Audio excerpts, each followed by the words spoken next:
quand je dis geste sexuel, c'est-à-dire qu'il lui demandait de caresser son sexe. Donc ça peut être un délit d'après les droits français. Mais quand on met un doigt dans les fesses de mon enfant, c'est un viol. Et je voudrais que ce soit reconnu et que ma fille soit reconnue victime de ça. Je suis devenue maman en 2015 d'une petite fille. Je me suis séparée du père biologique en 2017. J'ai eu la garde principale. On est passé devant le juge des affaires familiales pour que monsieur ait des droits de garde et d'hébergement classiques. Ça a été très compliqué la première année parce que monsieur n'a pas accepté que je parte, que je le quitte. C'était déjà une relation assez toxique avant. C'est pour ça que je suis partie aux 2 ans de ma fille. J'ai évité tout conflit, toute procédure contre monsieur pour que ça se passe au mieux pour ma fille. Donc voilà, j'ai essayé d'être le plus conciliante. Sauf que quand j'ai récupéré ma fille, c'est la première fois qu'il la prenait 15 jours pour les vacances de juillet-août. Elle a été prise d'angoisse le soir quand je l'ai couchée. Donc je pensais que c'était simplement dû à la séparation. J'ai eu du mal à la calmer. Nous avons discuté ensemble. Je l'ai prise avec moi dans le canapé. Je lui ai fait des papouilles, des caresses. Je m'en souviendrai toute ma vie. C'était le 5 août 2018. Ma fille m'a fait ses premières révélations d'agression sexuelle. C'est-à-dire qu'en fait, je la caressais, elle a pris ma main et elle m'a demandé de la caresser entre les jambes, donc sur son sexe. Donc j'ai retiré automatiquement la main en disant mais ma chérie, tu sais bien que je te caresse pas là, c'est une partie intime que je te nettoie, mais enfin voilà, j'étais déjà sur une certaine éducation positive, donc elle connaissait l'anatomie de son corps. Elle me répond mais papa le fait. Alors je lui dis bah non, papa ne le fait pas. Tout de suite j'ai été dans le déni parce que voilà, on ne s'attend pas à ça. Et en fait mon cerveau a vrillé, j'ai bugué et inconsciemment je me suis dit va plus loin, demande-lui pourquoi elle te dit ça. Et donc j'ai demandé à ma fille, je lui dis mais papa il fait quoi? Et donc je la regarde et elle avait à peine 3 ans et demi et de sa main droite, puisqu'elle est droitière, elle fait des mouvements circulaires au niveau de son sexe. J'ai été terrorisée et encore une fois, je me suis dit, j'ai fait du déni en me disant non, elle a vu son papa faire ça à une copine ou encore elle a vu son papa regarder un film pornographique. Et je suis allée plus loin dans les questions ouvertes en essayant de comprendre et malheureusement, il s'est avéré qu'un enfant de 3 ans et demi, c'était tellement cohérent que c'était une véracité. Je me suis culpabilisée en me disant mais qu'est-ce que j'ai pas vu, qu'est-ce qui s'est passé, comment c'est possible? Parce que jamais je me serais attendu ça de lui. J'ai pris mon téléphone, j'ai fait des enregistrements justement de toute façon. Donc j'ai cru en la justice, donc je suis simplement allée en gendarmerie le lendemain porter plainte, leur expliquer que ma fille de 3 ans et demi m'avait parlé de viols incestueux. Donc il y avait des pénétrations chez ma fille au niveau de son sexe et au niveau de l'anus. Aujourd'hui, je suis encore choquée comme beaucoup de parents protecteurs qui portent plainte pour inceste. On a mis ça pas comme un crime, mais comme un délit. Agression sexuelle. C'est un crime, c'est un viol. Et aujourd'hui, cette plainte, c'est une plainte qui pourrait aller au tribunal correctionnel en tant que délit. Et c'est pas du tout la même sentence qu'un crime pour viol qui pourrait aller aux assises. Ça aussi, c'est autre chose qui me dérange parce que il s'est avéré par rapport à ce que me dit ma fille. Parce que quand elle m'a annoncé ça, j'ai pensé que ça s'était passé qu'une fois pendant les vacances. Mais pendant 1 an, avec ces révélations spontanées, j'ai appris qu'il y avait eu d'autres gestes sexuels. Alors quand je dis gestes sexuels, c'est-à-dire qu'il lui demandait de caresser son sexe. Donc ça peut être un délit d'après les droits français. Mais quand on met un doigt dans les fesses de mon enfant, c'est un viol. Et je voudrais que ce soit reconnu et que ma fille soit reconnue victime de ça. Et à partir de ce moment-là, en fait, ils m'ont expliqué que, vu l'âge de ma fille, il y a des procédures qui allaient se mettre en place. Ma fille ne pouvait pas être entendue aujourd'hui de suite, qu'il y aurait une audition Mélanie qui devrait écouter les révélations de ma fille. Une audition Mélanie, donc, pour ceux qui ne savent pas, j'explique, c'est dans une salle avec des jouets, une salle assez apaisante où on reçoit les enfants avec des personnes, des policiers qui sont formés là-dessus, mais qui ne sont pas en uniforme. Il y a une caméra également qui enregistre et qui filme pour éviter d'auditionner à plusieurs reprises l'enfant, et puis pour voir également le gestuel, le comportement de l'enfance, parce que c'est révélateur. Et puis il y a également, souvent c'est accompagné d'un psychologue, enfin ou d'un pédopsychiatre. Et voilà, donc on m'a expliqué tout ça. Malheureusement, monsieur conservait ses droits de garde et d'hébergement, et c'est là que j'ai été affolée en me disant mais sachant ça, je ne peux pas remettre mon enfant. C'était impensable pour moi. Ma fille, j'avais peur qu'elle y retourne, que ça arrive de nouveau, ou alors qu'elle soit manipulée, mise sous emprise, menacée, si elle reparlait ou des choses comme ça. Et c'est là que ça a été très difficile parce que du coup, j'ai dû appeler des associations qui m'ont pas rassurée. J'ai galéré à trouver un avocat et là, sincèrement, sur les 4 ans, je vous dis que je n'ai toujours pas trouvé d'avocat compétent, professionnel. Donc, j'ai fait appel carrément au tribunal qui allait recevoir ma plainte. J'ai réussi à avoir l'accord d'un substitut du procureur qui me permettait de garder ma fille pendant l'enquête préliminaire. Chose qui n'a jamais été prise en compte parce que monsieur a porté des plaintes donc de non-représentation d'enfants pendant toute l'enquête qui a duré 1 an. Et moi, j'ai été auditionnée à chaque fois par les gendarmes à qui j'avais prévenu que je ne remettrais pas mon enfant parce qu'il y avait une plainte pénale, que je ne fuyais pas, que j'étais joignable, mais que j'étais pas en sécurité parce que pendant cette enquête, pendant les 1 an, j'ai porté d'autres plaintes pour violence contre monsieur parce qu'il est venu nous agresser à domicile. Il y a même eu intervention des gendarmes à domicile. J'ai porté plainte pour lui pour harcèlement par SMS, menace de mort. J'ai porté plainte également parce qu'il a essayé de venir à l'école alors que c'était pas ses droits de garde pour enlever ma fille à la sortie d'école. Donc ça a été encore un traumatisme pour ma fille. Et malgré tout ça, les gendarmes qui me recevaient ne me prenaient pas au sérieux, me menaçaient de me mettre en garde à vue, me rappelaient que pour non-représentation d'enfants, je risquais de la prison, une amende. Ils me menaçaient aussi de perdre mes droits parentaux. J'ai simplement essayé de protéger au mieux ma fille et malheureusement, la justice n'a jamais mis monsieur en garde à vue. Il a simplement été auditionné 1 an après ma plainte, malgré toutes mes autres plaintes. Moi, je me suis renseignée tout de suite de ce que je pouvais faire pour ma fille. J'ai appelé des pédopsychiatres, j'ai appelé différents thérapeutes qui étaient spécialisés dans les violences sexuelles. Et donc, ils m'ont dit, comme les avocats et les gendarmes me l'ont dit,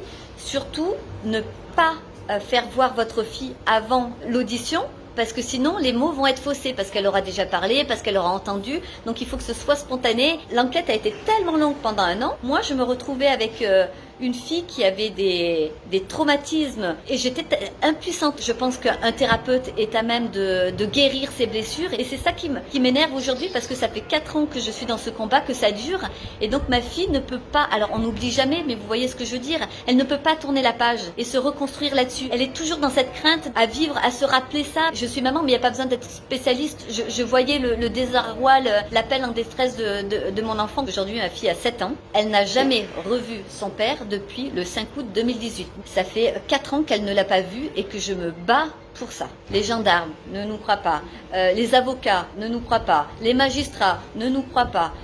Heureusement, les professionnels de la santé qui ont vu mon enfant ont fait des attestations qui prouvent que ma fille a des traumas suite à des violences sexuelles. Et en fait, il y a eu d'autres perversions de monsieur. Certaines manipulations, la réveiller dans la nuit, la faire dormir sans couche. Elle avait 3 ans, elle faisait encore pipi dans son lit. Mais c'est des choses. J'ai des petits souvenirs comme ça de ce que m'a dit ma fille. Mais là, je me suis dit, mais il est fou. Ça va jusqu'à une destruction psychologique de l'enfant. Comme dans 70% des dossiers, ça a été classé sans suite. Classé sans suite, c'est-à-dire que le procureur n'a pas souhaité qu'il y ait une enquête, qu'on aille auditionner, qu'on aille se renseigner, parce que ma fille a parlé. Je tiens à dire qu'il y a eu une information préoccupante transmise par l'école, puisque ma fille, spontanément, a parlé en classe. Le directeur d'école informe de ce danger-là, et ma fille, qui a été entendue par un psychologue qui avait été ordonné par le juge des affaires familiales, a également répéter les faits. Et ben le procureur n'est pas allé plus loin. Il a classé sans suite. Il faut aussi savoir que monsieur a fait un signalement malveillant en disant que j'étais folle. Il déclenche une enquête sociale. Donc je suis bien contente de les recevoir enfin. Je vais encore avoir des gens qui vont entendre la parole de mon enfant. Donc j'ai vu ces femmes 3 fois pendant 1 heure sur 3 mois. Et à la fin de cette enquête, elle préconisait le placement de ma fille. Comme ma fille ne voyait plus son père, que monsieur avait des droits, voilà. Mais les droits de ma fille sont où quand elle dit que le père est violent, on parle toujours des droits de monsieur, mais les droits des enfants en France, ils sont où aujourd'hui? Donc, dossier classé sans suite. Les gendarmes qui me menaçaient de me mettre en garde à vue parce que je souhaitais toujours pas rendre ma fille. L'enquête sociale qui ne m'entend pas et qui dit qu'elle va m'enlever ma fille pour la placer. J'étais menacée de mort également par monsieur. Pour la protection de ma fille, j'ai déménagé sans le prévenir. J'ai simplement prévenu les tribunaux français, mais pas pour fuir, parce qu'à l'époque, je le rappelle, j'avais l'autorité principale et monsieur puisqu'il n'avait pas vu sa fille depuis plus d'1 an. Il n'avait ni droit de garde et d'hébergement, il n'avait que des droits de visite médiatisée que j'ai refusé également. Et quand je suis arrivée en Espagne, je suis allée me recenser à l'ambassade française. Je suis allée voir des avocats espagnols pour expliquer ma situation. Ça fait donc bientôt 3 ans que j'ai la même adresse. J'ai scolarisé ma fille. Voilà, j'ai fait tout ce qui était normal, sans me cacher. Tout était à mon nom. Et j'étais toujours en relation avec les tribunaux français. Pourquoi? Parce que j'essayais toujours de faire les recours. J'ai fait tous les recours internes judiciaires en France. Enfin voilà, tout ça pour expliquer que c'est très très difficile, que les démarches sont très longues, onéreuses, parce qu'on est obligé de faire intervenir des avocats. Je me suis ruinée financièrement. De la vie que j'avais d'avant, on me fait passer pour quelqu'un que je ne suis pas, et aujourd'hui je suis en train de me justifier depuis 4 ans, de me battre. Ma santé en a pris un coup parce qu'on ne mange plus, on ne dort plus, on pleure à chaque fois qu'on voit son enfant qui est pas bien. Elle est dans une totale insécurité parce qu'on a toujours cette épée Damoclès qui fait qu'on veut m'enlever mon enfant. Si je suis là aujourd'hui, c'est surtout pour expliquer que je ne suis pas un cas isolé, que les enfants sont réellement en danger, que les parents protecteurs ne sont pas crus. Il y a toute impunité pour les pédocriminels. Monsieur n'a jamais été mis en garde à vue. Par contre, moi, j'ai été brutalement arrêtée par un mandat d'arrêt européen, condamnée à 1 an de prison pour non-représentation d'enfants. Je tiens à contester ce mandat d'arrêt européen puisque je n'ai jamais reçu cette convocation alors que je recevais des courriers des tribunaux français comme je vous le disais.